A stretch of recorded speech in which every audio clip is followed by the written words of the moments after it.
Already ఆర్యన్న తీసిండు కదా ఆ టెడ్డే ఈ టెడ్డే అంటున్నారు కదా. లేదు ఆ హాలీవుడ్ సినిమా లాగే వాళ్ళు కూడా మాట్లాడే టెడ్డీ బేర్ పైన సినిమా తీశారు.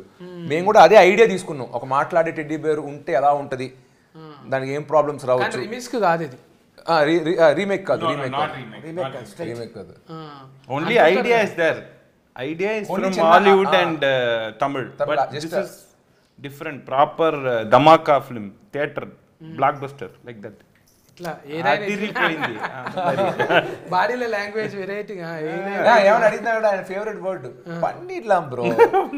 సార్ ఇలా చేద్దాం సాంగ్ ఇలా చేసుకుని ఇలా కట్ చేద్దాం, పన్నీర్ లాం బ్రో ఆయన ఫేవరెట్ వర్డ్ అది. పని లేదంటుండే చేసేద్దాం అంటే డైరెక్ట్గా అనగానే ఇప్పుడు రాజమౌళి లాక ఇట్లా ఇక పుస్తకాలు చదివి అగో అది కూడా ఉన్నది కదా. ఓ దట్ ఈస్ ఈ సా ఓకే చూసిన అగో ఎట్లా మనం రాజమౌళి లెక్క ఎట్లా కావాలి, 30 దినాలు ఎంతుంటే అవుతారు అంటున్నావా? అగో 30 days I have been reading this for 300 days. 30 దినాలు ఆయన ఎంతుంటే కావచ్చు. కాదు నేను అడిగే ఎందుకు రాజమౌళి గారిలో అవ్వాలన్న బుక్ చదువుతున్నామని. ఆయన బేసిక్గా ఈగా సినిమా ఫ్యాన్. ఈగా సినిమా చూసినప్పటి నుంచి ఇలాగా మనం ఒక హీరో బేస్డ్ కాకుండా ఒక జంతువు ఏమైనా తీసుకుని సినిమా చేస్తే ఎలా ఉంటుంది. ఆయన పురుగు తీసుకుని చేశారు, ఏగ చూడడానికి ముద్దుగా ఉండదు. అదే ఏంటి ఏ యానిమల్, కుక్కతో తీద్దామా, పిల్లితో తీద్దాం, దేంతో తీద్దాం, దేంతో ఒక సినిమా తీస్తే చాలా బాగుంటుందని ఆలోచించి టెడ్డీ బేర్ అంటే చూడడానికి కూడా క్యూట్గా ఉంటుంది అని చెప్పి ఆయన ఒక టెడ్డీ బేర్ పైన సినిమా చేశారు. బట్ ఆయన ఇన్స్పిరేషన్ రాజమౌళి గారు కాబట్టి ఎప్పుడు ఈ బుక్ పెట్టుకుని హౌ టు బికమ్ రాజమౌళి గారు 30 days. ఏ కాదు ఏ సీన్ సార్, ఈ సీన్ ఇలా ఎందుకు వచ్చిందంటే నువ్వు మర్యాద రామన్న తీసి చూడు, దాంట్లో కూడా ఆ సీన్ ఇలాగే వస్తుంటాడు. కాదు సార్ ఇప్పుడు హీరోయిన్తో ఇలా ఎందుకు సార్ అంటున్నాను, దానికన్నా రీజన్ ఏంటంటే ఈగ సినిమా తీసి చూడు, దాంట్లో కూడా హీరోయిన్ ఇలాగే అంటాడు. కాదు సార్ ఇప్పుడు మళ్ళీ ఆత్మ దీంట్లో రావడం అంటే నువ్వు చూడు మళ్ళీ మగధీరలో కూడా ఇలా ఆత్మ వస్తాడు.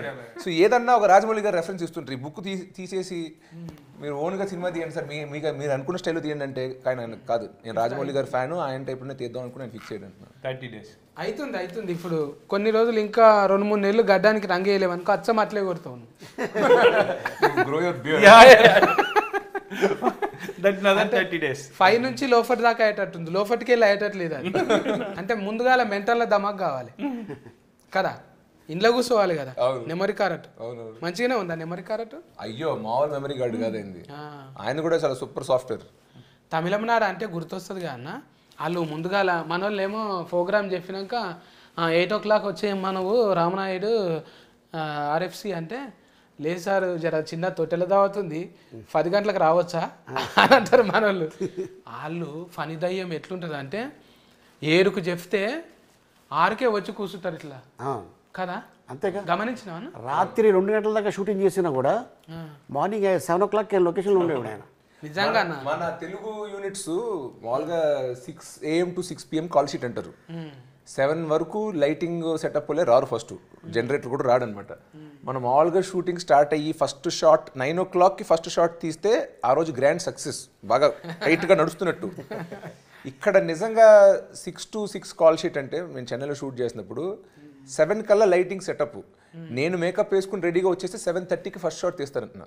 సో ఇన్ జనరల్ నువ్వు అన్నట్టు తమిళనాడులో మాత్రం ఇంకొంచెం మనకన్నా టైమింగ్స్ బాగా గట్టిగా ఫాలో అవుతారు, చాలా చాలా ప్రొఫెషనల్.